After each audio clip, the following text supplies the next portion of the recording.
Oi, gente, boa noite para quem tá vendo esse vídeo agora à noite. Bom dia para quem vai ver durante o dia. O importante é que nós estamos firmes aqui todo dia, né, gente? A gente não, independente do horário, eu tô querendo cumprir um horário todo dia de manhã, só que com o bebezinho às vezes não é muito possível, né? A gente faz um plano, Deus faz outro. Mas o importante é a gente estar buscando ao Senhor todos os dias, lendo a palavra. E é isso. Vamos lá, hoje então nosso estudo é Mateus 8, que também tem uma palavra poderosa. Eu creio que Deus vai falar muito conosco. E vamos orar, feche seus olhos, respira fundo aí, desacelera do dia. Não sei se você, assim como eu, teve um dia corrido, mas agora vamos nos conectar com o Senhor, tirar a nossa mente daquilo que está nos deixando ansiosas, preocupadas, e entregar mesmo agora o nosso tempo a Ele, todo o nosso pensamento, toda a nossa atenção, a palavra. Eu creio que o Senhor vai falar aos nossos corações nesse dia, através da palavra, que é a lâmpada para os nossos pés, é a verdade, que o Espírito por detrás da letra nos revele aquilo que o Senhor tem para falar conosco. Eu creio que essa palavra vai tocar muitas pessoas nesse dia, pessoas vão ser transformadas, curadas. Senhor, nós te entregamos, Pai, esse momento de oração, esse momento de leitura da palavra, ó Deus. É o nosso momento com o Senhor. Então eu te peço, Pai, tira toda distração, tira toda ansiedade, toda preocupação agora, desacelera os nossos pensamentos. Todo espírito roubador de semente, eu repreendo agora. Leva para os nossos pensamentos cativos ao Senhor, Pai. Que nós possamos, Pai, estar atentas à Tua voz, através da palavra, que o Senhor fale conosco nesse dia, Deus. Que ressalte aos nossos olhos, Pai, a mensagem que o Senhor quer trazer ao nosso coração, para gerar transformação, para gerar cura, para gerar libertação em nós. Nós te entregamos, Pai, o nosso coração agora e te pedimos, Pai, nos revele a nós, se revele a nós de uma forma diferente hoje, de uma forma especial hoje, Pai, que nós precisamos de Ti. Nós precisamos do alimento que é a Tua palavra. Nós precisamos de um fôlego novo, de um renovo, que o Senhor realmente, Pai, nos traga ânimo novo para buscar mais um dia, amanhã mais um dia, mais uma jornada. E hoje, Pai, que o Senhor nos leve a descansar em Ti, descansar em Ti. É isso que eu te peço, Pai, em oração, em nome de Jesus. Amém. Amém. Vamos lá. Então, capítulo 8 de Mateus começa com a cura do leproso, né? Vamos ler. Quando ele desceu do monte, aqui quando diz quando ele desceu do monte, é quando ele desce quando ele acaba de terminar o sermão do monte, tá? Então, aqui quando as bem-aventuranças, tudo aquilo que a gente leu nos capítulos anteriores, Jesus estava no monte, então ele terminou o sermão e ele desceu. E grandes multidões o seguiram. Um leproso aproximou-se, adorou de joelhos e disse: Senhor, se quiseres, podes purificar-me.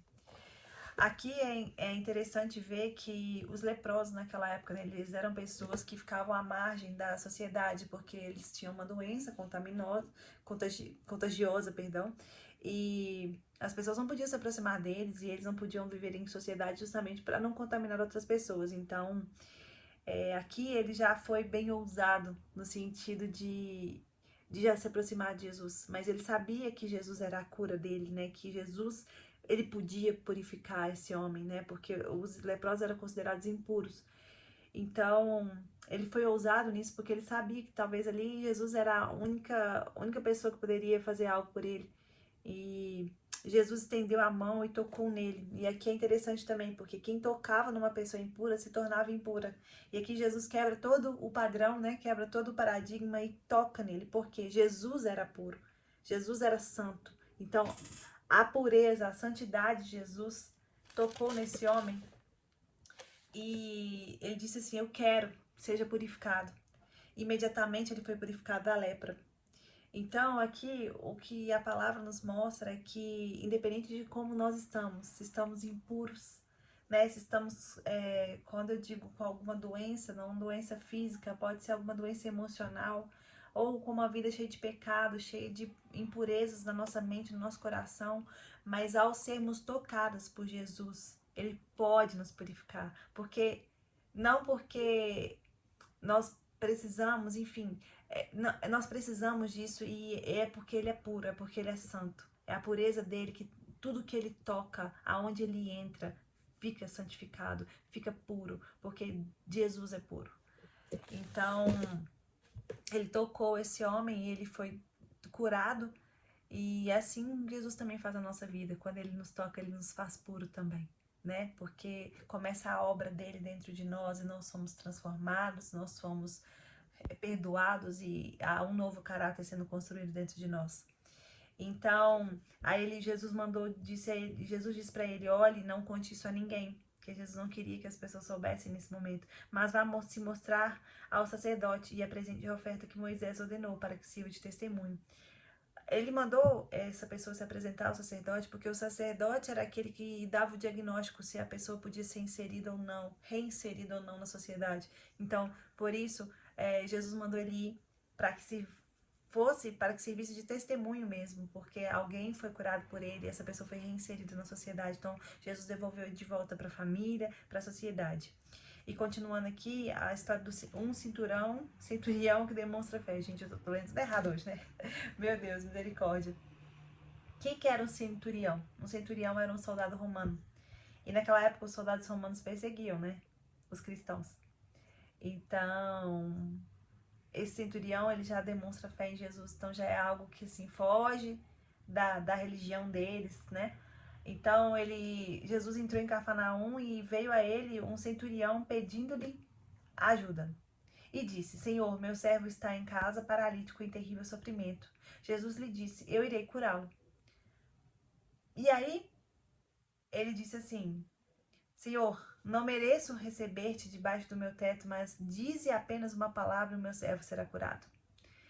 O que é interessante aqui é que ele reconhece que ele é um pecador e que ele não merece realmente a bondade de Deus, mas por Jesus, mas por Jesus ser bom, por Jesus ser aquele todo-poderoso, misericordioso, ele teve coragem de se achegar a Jesus.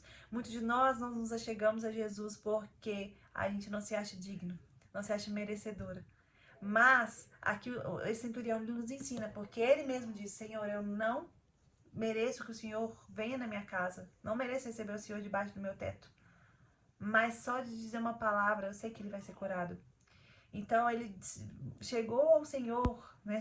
Chegou em Jesus e disse, eu reconheço que eu sou pecador, eu não mereço sua bondade, mas eu confio na bondade do Senhor. Eu confio no Senhor e apenas uma palavra, não precisa nem que o Senhor vá, apenas uma palavra pode curar o meu servo. Pois eu também sou homem sujeito à autoridade e como soldado sobre os meus comandos. Digo a um, vá e ele vai, e o outro, venha e ele vem. Digo ao meu servo, faça isso e ele faz. Ou seja, ele está dizendo que ele reconhecia a autoridade de Jesus, né? Ele dizia, ele estava mostrando para Jesus que se Jesus falasse, ia se cumprir, porque existia a autoridade de Jesus. Então esse homem sabia quem Jesus era, né? E ele, ao ouvir isso, Jesus admirou-se e disse aos que o seguiam, digo-lhes a verdade, não encontrei em Israel ninguém com tamanha fé. Ou seja, nem no meio do povo judeu, nem no meio das pessoas que andavam com ele não viu uma pessoa com tanta fé. Porque ele cria tanto que Jesus podia curar o servo dele, que nem precisava de Jesus na casa dele, era só falar. Ele sabia do poder, da autoridade que Jesus tinha. E Jesus continua dizendo assim, eu lhes digo que muitos virão do Oriente e do Ocidente e se sentarão à mesa com Abraão, Isaque e Jacó no reino dos céus. Mas os súditos, ou seja, os súditos dos reinos aqui falavam dos judeus, né, que era para quem Jesus veio, né, na verdade, mas na verdade Jesus veio para todos. Mas Jesus era um dos judeus e os próprios judeus eles não acreditavam em Jesus. E ele dizia assim, então os súditos do reino, os judeus, serão lançados para fora, nas trevas, onde haverá choro e ranger de dentes. Por quê? Aqui ele falava assim, os que vêm do Oriente e do Ocidente, ou seja, pessoas que não são desse povo, do meu povo, eles vão reinar com Abraão, com Isaac e com Jacó no reino. Mas o meu povo não vai entrar no reino. Eles vão ser lançados nas trevas. Por quê? Por falta de fé. Então Jesus disse ao centurião, vá, como você creu, assim lhe acontecerá. Na mesma hora o seu servo foi curado. Aqui é interessante porque Então, às vezes, nós conhecemos Jesus, nós conhecemos a palavra, nós sabemos quem Ele é, mas nós não desfrutamos de bênção, não desfrutamos de milagre porque nos falta fé. E esse homem, ele desfrutou de um milagre, aquele que ele foi buscar, ele pediu e desfrutou dele e teve, porque ele creu em Jesus, creu no poder de Jesus. Então, Jesus diz assim, como você creu, assim lhe acontecerá. Então, falta muitas vezes nós crer, apenas crer, porque Jesus já fez por nós, Ele está disponível para fazer por nós, mas por falta de fé, nós não vivemos milagres. E continuando então, aqui o poder de Jesus sobre os demônios e as doenças, no versículo 14, entrando Jesus na casa de Pedro, viu a sogra deste de cama com febre. Tomando-a pela mão, a febre a deixou e ela se levantou e começou a servi-lo.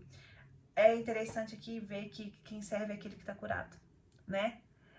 Ela foi curada, levantou e serviu. Então tem um processo, gente, para servir.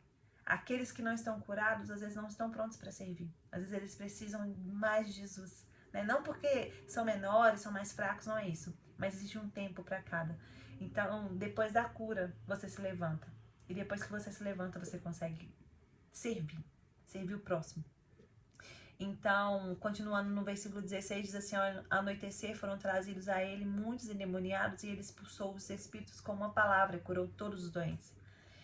Então, Jesus, ele tinha autoridade mesmo com uma palavra, ele fazia tudo, ele curava, ele libertava. E assim se cumpriu o que fora dito pelo profeta Isaías, ele tomou sobre si as nossas enfermidades e sobre si levou as nossas doenças. Então, creia. Se você está enfermo, ou existe alguém enfermo na sua casa, na sua família, declara essa palavra sobre você, sobre a sua casa. Jesus levou sobre si as minhas enfermidades, levou as minhas doenças sobre ele. Então, sobre mim não vale doença, não vale encantamento, não vale nada, porque sobre mim está o sangue de Jesus, aquele que morreu na cruz por mim. Declare com fé. Aqui, né, nos versículos anteriores diz, assim como você crê, lhe acontecerá. Então, falta em nós fé. Fé para acreditar que Jesus já fez por nós, a autoridade que Jesus tem sobre a nossa vida, né? Então, é bom para despertar a nossa fé, né? E continuando aqui, no versículo 18, quando Jesus viu a multidão ao seu redor, deu ordens para que atravessassem para o outro lado do mar. Então o mestre da lei aproximou-se e disse, mestre, eu te seguirei por onde quer que fores. Jesus respondeu, as raposas têm suas tocas e as aves do céu têm seus ninhos, mas o filho do homem não tem onde repousar a cabeça. Aqui Jesus está dizendo, né, você quer me seguir mesmo? Você não vai ter nada. Nada no sentido de nenhuma certeza. Você não vai... Você não sabe o que pode te acontecer, mas mesmo assim, você tá comigo. Você tem certeza que é isso que você quer? E o mestre da lei, né, aqui, era um escriba, era um religioso, um estudante da lei. Era uma pessoa que tinha autoridade naquela época. E Jesus estava dizendo, né, você vai ter que se desapegar de tudo. Nem onde morar você vai ter. Você tem certeza que é esse caminho que você quer seguir? E o outro discípulo lhe disse, Senhor, deixar-me ir primeiro sepultar o meu pai. Mas Jesus lhe disse, siga-me e deixe que os mortos sepultem os seus próprios mortos. Aqui, gente, não é no literal, né, de sepultar. Aqui o pai dele não estava morto. É no sentido de cumprir todas as funções que ele tinha com o pai. E depois que ele cumprisse isso, no sentido assim, né, depois que o pai entregasse o legado para ele, ele poderia ir, né? Mas Jesus aqui diz que no sentido de, não, você não vai receber sua herança primeiro antes disso, você não vai com nenhuma certeza, você não vai com nenhum plano B, né? Primeiro que você tem que calcular os riscos de estar comigo, né? Que é aquele que estava dizendo pro mestre da lei, você não vai ter onde dormir, você não vai, né? Eu não tenho onde dormir, não tenho onde descansar. É assim mesmo que você quer? E é esse convite que Jesus nos faz, né? Você tem certeza que é essa vida mesmo que você quer comigo? Porque é uma vida de renúncia, mas é uma vida que vale a pena. Então, não tem plano B com Jesus. Quando a gente se entrega verdadeiramente, não tem assim, ah, se eu não gostar, eu volto. Ah, se não der certo, eu tomo as rédeas da minha vida de volta. É entregar, é seguir, seguir. Não tem caminho de volta. Jesus não tem prazer naqueles que retrocedem. É sim, sim, não, não. Se você deu seu sim para Jesus, continue no seu sim. Independente daquilo que você vai enfrentar. E continuando, né, aqui no 23, Jesus acalma a tempestade, que é aquela passagem famosa onde os discípulos estavam no barco com Jesus, né, e de repente uma violenta tempestade abateu sobre o mar. de forma com que as ondas inundavam o barco e Jesus, porém, dormia. Jesus descansava, porque ele sabia quem estava no controle do barco, né? Então, muitas vezes aqui, os discípulos, né, seguiram Jesus e eles enfrentaram a tempestade. Isso também acontece conosco. Seguindo Jesus, muitas vezes nós vamos enfrentar tempestades também. Mas existe um Jesus dentro do nosso barco que garante a vitória em todas as tempestades que a gente enfrentar. Então, eles foram lá acordar Jesus e eles falam: Senhor, nós vamos morrer. E ele perguntou: por que vocês estão com tanto medo, homens de pequena fé? E medo é contrário de coragem. Só que aqui Jesus fala medo contrário de fé. Porque quando a gente tem fé, a gente não tem medo. Não é ter medo de coisas, né? Tipo, um bicho, não é isso. Mas é aquele medo que paralisa, aquele medo que te impede de seguir sua jornada, te impede de vencer, de avançar, de realizar sonhos, de realizar planos, porque você não tem fé, né? Você teme aquilo que pode acontecer. Então, o medo, ele te gera um descontrole. Você não tem no controle, mas quando você tem fé, você sabe que tem alguém no controle e esse alguém é Deus. Então, essa é a fé, né? Que a gente crê que, ainda que a gente não veja, ainda que a gente não tenha controle, existe alguém no controle de todas as coisas. Então, Jesus acordou e repreendeu o vento e fez completa bonança. Os homens ficaram perplexos e perguntaram: quem é este que até o vento e o mar lhe obedecem? É interessante entender que os discípulos, então eles andavam com Jesus e ainda tinham dúvidas de que ele era o Filho de Deus, né? E continuando aqui no 28, quando ele chegou ao outro lado, a região dos Gadarenos, que eram endemoniados que viviam em cemitérios, foram ao seu encontro dois endemoniados que vinham de sepulcros, ou seja, né, viviam em cemitérios. Eles eram tão violentos que ninguém podia passar perto daquele caminho. Então eles gritaram: que queres conosco, Filho de Deus? Olha que interessante. Nos versículos anteriores, Mateus diz aqui que os discípulos perguntam: quem é este? E aqui os próprios espíritos malignos já falam assim: que querem conosco, Filho de Deus? Eles já sabiam que Jesus era. Então, muitas vezes, nós, filhos, não reconhecemos quem Deus é, mas até os espíritos malignos sabem quem Deus é, eles sabem da autoridade de Jesus. Então, vieste aqui para nos atormentar antes do devido tempo?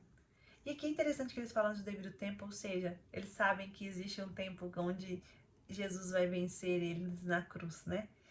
A certa distância deles estavam pastando uma grande manada de porcos. Os demônios imploraram a Jesus, ou seja, eles obedecem, eles se sujeitam a Jesus, à autoridade de Jesus. Se nos expulsas, manda-nos entrar naquela manada de porcos. Ele lhes disse: vão. Eles saíram e entraram nos porcos e toda a manada tirou-se no precipício abaixo, em direção ao mar, e morreu afogada. Os que cuidavam dos porcos fugiram, foram à cidade e contaram tudo, inclusive o que acontecera aos endemoniados. Ou seja, esses dois homens, eles foram libertos. Os espíritos saíram deles e foram para os porcos. Os porcos se jogaram no penhasco. Ou seja, duas vidas salvas e libertas.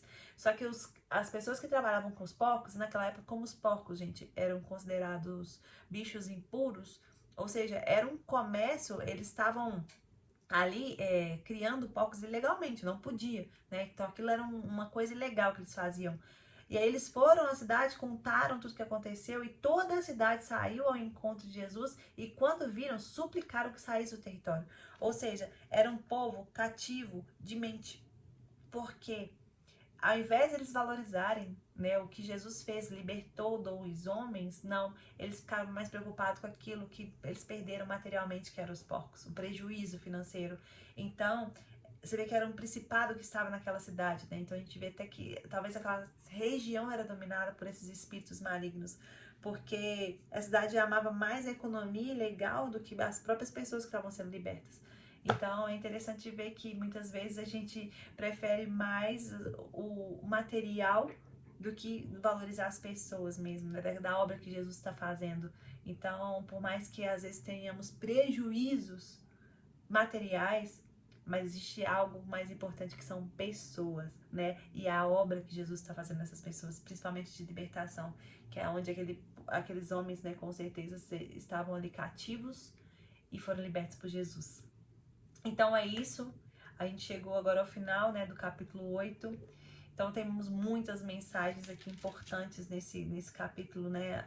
A fé, né, em reconhecer a autoridade, ver que a nossa fé, ela ela determina aquilo que nós vamos viver em Jesus, né? Determina os milagres que nós vamos ver, porque assim como você vê, assim como você crê, ele acontecerá. E também perceber que Jesus está no barco conosco e a gente não precisa se preocupar, porque filhos descansam, filhos dormem, porque existe um Jesus que está conosco dentro do barco, né? E é isso. Meditem nessa palavra hoje, porque eu creio que o Senhor vai falar muitas coisas com o seu coração. E então, um beijo para vocês e até amanhã no capítulo 9, se Deus quiser.